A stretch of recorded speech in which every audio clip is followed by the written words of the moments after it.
Hey everyone, we're going to look at some key features of functions, and the main focus of this lesson is just going through some of the terminology that we use a lot in algebra and algebra 2. So the first exercise talks about a function, and they give us a graph already graphed on here, so we don't have to graph anything on the graphing calculator. And we're going to go through and just kind of go through some of the vocab. If you look at A, it says the Y-intercept. So intercepts are where they cross that line. So the Y-intercept is where the graph crosses the Y-axis. So I'm highlighting that point on the graph. If you want to label it, throw a little arrow saying it's the Y-intercept, you can. In that case, this one's going to be 2, because it hits 2 on the Y-axis. They want us to state the X-intercepts. Notice how they say intercepts, plural. So any point that touches the X-axis, which in this case, I'm going to mark in blue, here and here.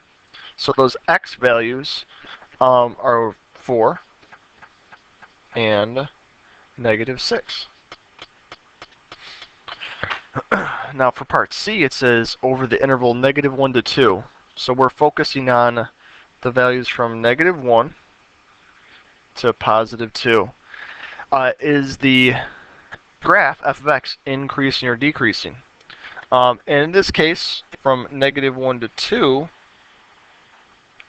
that graph is increasing. It's increasing, how can you tell? Well, you can pretty much just say that it's going up from left to right.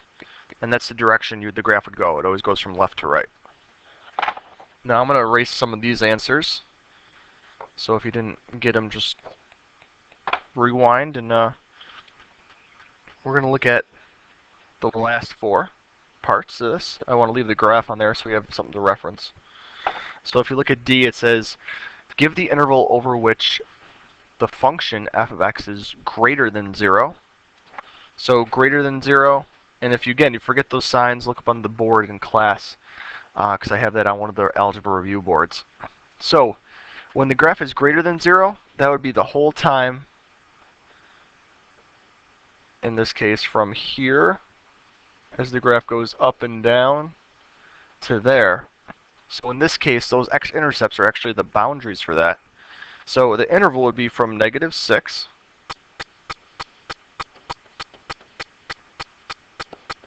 to 4. And you can also write it with interval notation. Now it doesn't include those numbers, so we'll use parentheses. For part E, what are all the x-coordinates of relative maximums and minimums? And so relative maximums and minimums would be points where the graph reaches a high point before it comes back down. So in the case of the relative maxes and minimums, for the maxes we have maximum points, relative maximum points here and here, so which we have -4 and 2. Well, we have relative minimums, it looks like here and here. I'm not going to call this down here a minimum because it looks like it might keep going down a little bit. So I'm going to leave that one off, but the minimums would be at -1 and 5. Now for f, it says what are the absolute max and minimums for the function. Absolute means it's the one and the highest or lowest. So absolute max would be at when x is 2. So 2 for the max, and the max occurs at the point 2. In this case, it's 1, 2, 3, 4, 5, 6, 7, 8. And the absolute minimum in this case, based on what we see on this graph, is going to be this lowest point down here, which would again be -4, but we're 1, 2, 3, 4, 5, 6, 7, -8 over. And then that would occur at -4 in this case. Now they also want us to state the domain and range. We're going to use interval notation for this. The domain is the x values. and the range is the y values, and again, that's on the review board as well. So I want to look at the farthest point left and right that our graph goes. So in this case, for the domain, we have values at -8, and the highest is at +6. I'm using brackets around that. And for the range, I'm going to draw an arrow for that one. Again, I'm trying to squeeze this in. The lowest point we get to is here at -4, and the highest point is up here at 8. So for the range, we're going to end up with -4 and 8 in interval notation. So that kind of takes us through the first example. Now we're going to look at one other question. The reason I want to look at this one is because it's a absolute value equation. Give you a little practice with it. So if you go ahead and go to exercise number 2, they give us a function. They only want us to do a specific domain. So notice that it says from -4 to 7 for the domain. So we're only going to be graphing x values from -4 to 7. So first thing I'm going to do is put up my calculator.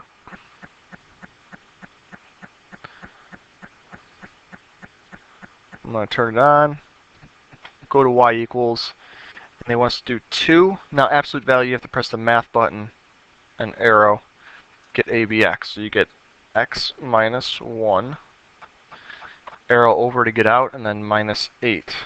So they want us to do from -4 to 7. So I'm going to hit second and graph. I'm going to start my table at -4. Now you can, if you want to change the graphing calculator, to go to graph table, press mode and go to the G-T. Now we got a little more picture to go with that. So there you can see my point right here is -4, 2. I'm going to start by putting that point in. -4, 2 up. We got -3, 0. So I'm going to go ahead and just kind of throw these in quickly.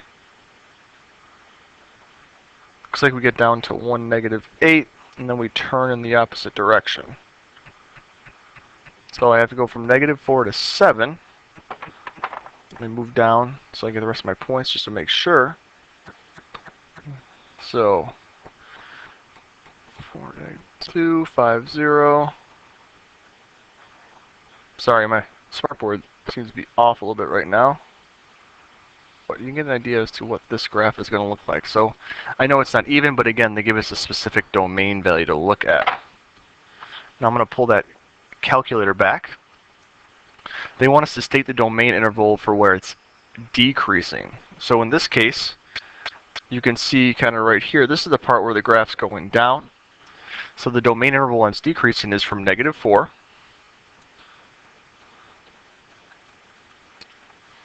and it stops decreasing at 1. So I'm going to write this in interval notation.